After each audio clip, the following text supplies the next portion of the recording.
যে কমিশন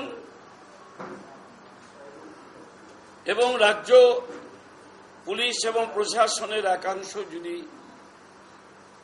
এইভাবে নির্বাচন পরিচালনা করে তাহলে এই নির্বাচন কখনোই ফ্রি অ্যান্ড ফেয়ার হতে পারে না।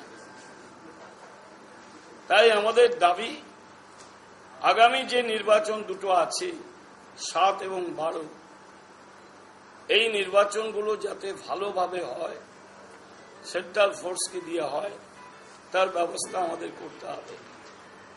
কমিশন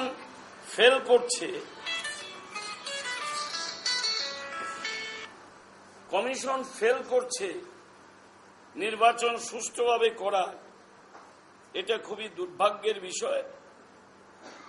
আমি আশা করি কমিশন নিশ্চয়ই এটা স্বীকার করবে এবং কমিশন প্রয়োজনীয় ব্যবস্থা নেবে। নির্বাচন কমিশনার স্টেট ইলেকশনের যিনি মূল পরিচালক মিস্টার সম্পদের কাছে আমরা আর্জি জানিয়েছি, রাজ্য পুলিশ ব্যর্থ হচ্ছে, প্রশাসন ইম্পার্শিয়ালি ফাংশন করছে না, আপনার মেশিনারি কেন ইম্পার্শিয়ালি ফাংশন করবে না? আমরা অপেক্ষা করছি তার উত্তরের জন্য।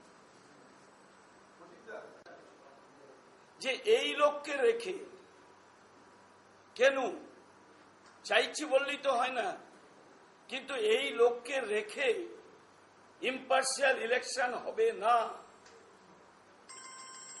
এইটা যেখানে প্রমাণিত, সেখানে আমাদের তো দাবি এটা অনিবার্যভাবেই হবে যে মিস্টার রাকেশকের উপর আমরা কোনো আস্থা রাখতে পারছি না, তাকে দিয়ে নির্বাচন ফ্রি অ্যান্ড ফেয়ার পরিচালনা করা সম্ভব নয়।